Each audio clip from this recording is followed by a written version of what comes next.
안녕하세요. 이 여자가 사는 법의 이 여자입니다.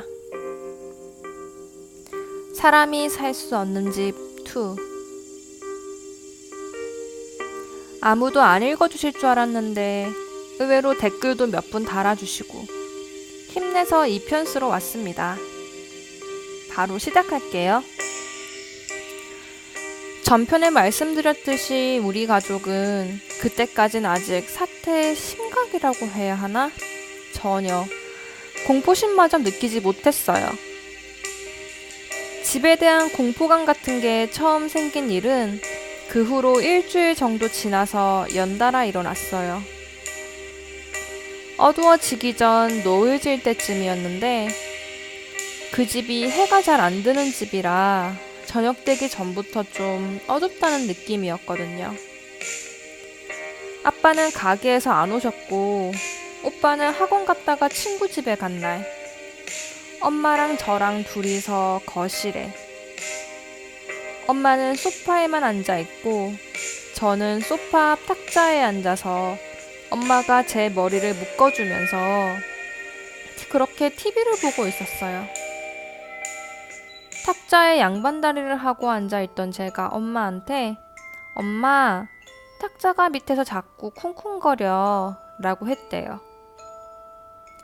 엄마는 그냥 대수롭지 않게 생각하시고는 밑에 층에서 뭘 하는가 보다 하고 저에게 말씀하셨대요. 그러고 제 머리를 다 묶어놓고 TV를 보셨대요. 한 5분쯤 지나 제가 또 엄마, 탁자가 자꾸 쿵쿵거린다니까 하고 말했대요. 엄마는 그러면 그냥 탁자에서 내려와서 소파에 앉으면 되지 않니? 하고 다시 TV를 보셨고요. 그런데 그 후 제가 꼼짝도 않고 탁자에 앉아 있더래요. 엄마는 제가 삐져서 그러나 보다 하고 제 이름을 부르시고 제 팔을 잡았대요. 저는 대꾸도 안 하고 TV만 보고 있는데 그 순간 제 팔을 통해서 쿵 하는 느낌이 전해졌대요. 바닥에 있는 엄마의 발은 안 느껴지는 진동이 탁자랑 저만 쿵 하고 울리는 듯한 느낌이었대요. 그러고는 순간 엄마가 탁자 밑에 뭔가가 있나? 혹시 큰 짐승이라도 든 게 아닌가? 하는 엉뚱한 생각을 하시고는 탁자 밑을 봐야겠다는 생각을 하셨대요. 탁자는 낮았고 나무였어요. 둥그런 나무 판자를 밑에 네모난 나무가 받치고 있는데 탁자 밑에 8cm 정도만 공간이 뚫려 있는 그런 탁자였어요.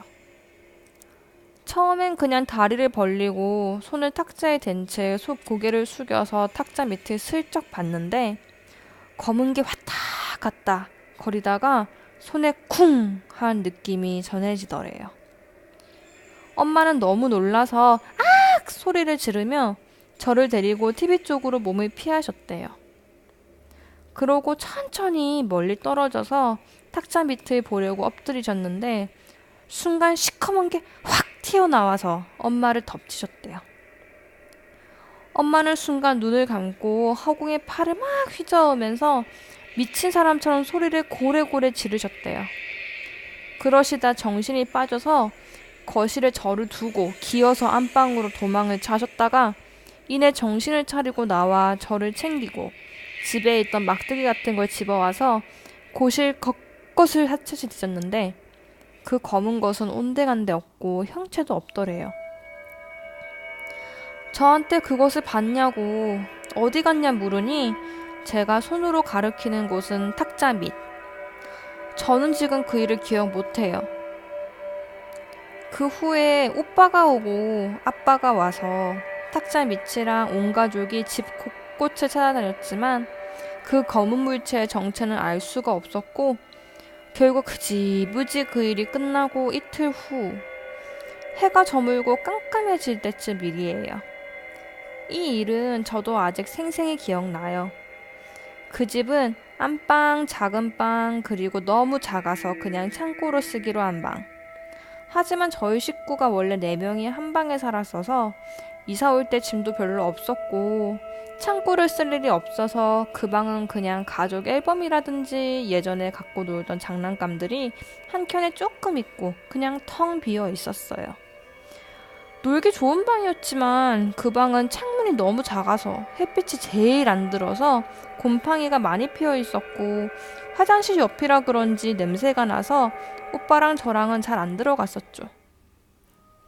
아무튼 그날은 가족끼리 거실에 앉아 있는데 아빠랑 엄마랑 이야기를 한참 하시다가 아빠가 화장실에 가셨어요. 저랑 오빠는 옆에서 각자 TV를 보고 있었고요. 그런데 아빠가 갑자기 큰일을 보시다가 밤에 그렇게 크게 웃으면 안 되지 하시는 거예요. 엄마는 잘 못 들으셨는지 뭐라고요? 하고 되물으시고 저는 들었는데 제가 그런 거 아니니까 그냥 가만히 있었어요. 아빠가 그 후 아무 말이 없자 엄마가 저랑 오빠한테 아빠가 뭐라고 하시니? 하고 물었고 오빠는 대답을 안 하고 저는 밤에 시끄럽게 하지 말래요 하고 말했어요. 엄마는 그게 무슨 소리지? 하시고는 여보 여보 하고 아빠를 부르셨어요. 그때 물 내려가는 소리가 들리고 아빠가 곧 거창 그 방에 생전 안 들어가더니 하시면서 나오셔서는 우리한테 눈길도 안 주시고 화장실 옆 그 방에 문을 쾅 닫고 들어가시는 거예요. 엄마는 멍하게 그 모습을 보고 계시고 그때 오빠가 벌떡 일어나서 아빠 아빠 하고 그 방 쪽으로 뛰어가서는 아빠 아빠 우리 아니에요 저 아니에요 이러면서 정말 미친 사람처럼 문을 열려고 문고리를 돌리는데 안에서 잠그셨는지 안 열리고 오빠는 막 울기 시작했어요. 그 방 안은 정적.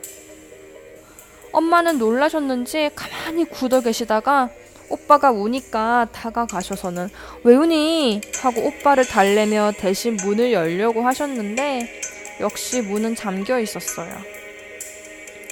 엄마도 당황하신 듯 여보 여보 하고 부르며 문에 귀도 대보고 그러셨죠. 오빠는 옆에 주저앉아서 엉엉 울어댔어요. 그러고 엄마가 한참 아빠를 부르고 있는데 문이 열리고 아빠가 나오셔서는 소파에 그대로 앉으시는 거예요.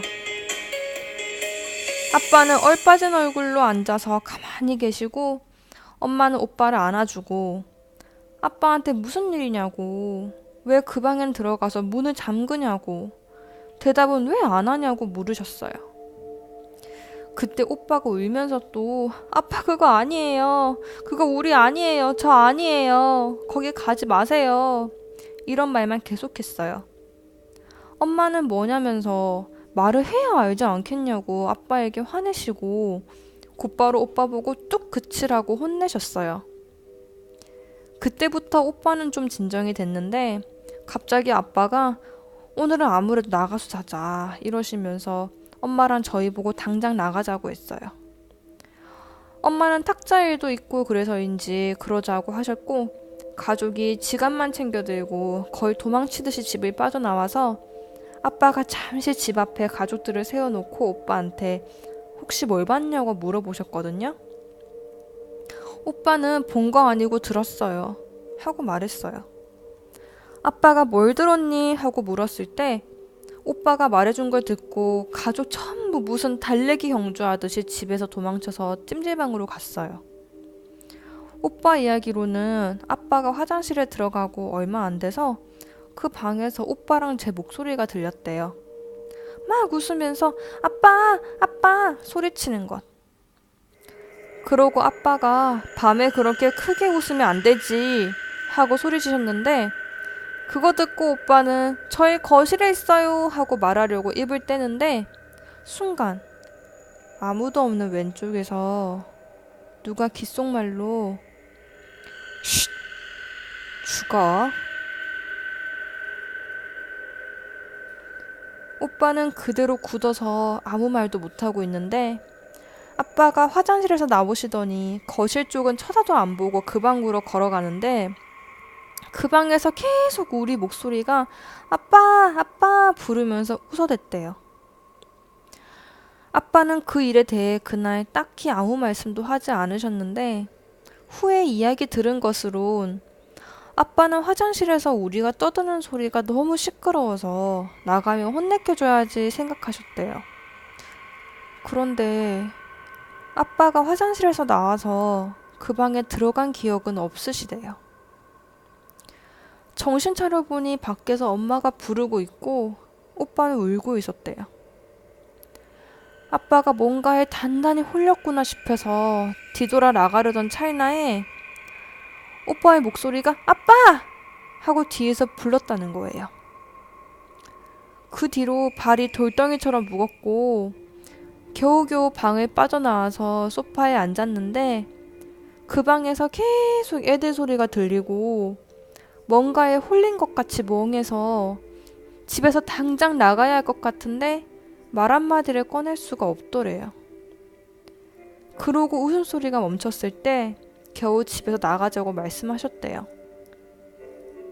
그날부터 아빠는 이사를 가야겠다는 생각을 조금 하셨다는데 가족이 갑자기 이사갈 집도 마땅치 않고 지금 집을 어떻게 해야 할지 막막해서 그럴 수 없으셨대요. 덕분에 그 뒤로 반년 넘게 우리 가족은 그 집에 계속 살아야 했어요. 오늘은 이쯤에 두고 자러 가볼게요. 필력이 없어서 읽기 불편하실까 죄송해요. 내일 또 이야기 해드리러 올게요. 재미있으시라고 쓰는 글이니까 가볍게 읽으시고 비난하지 말아주세요.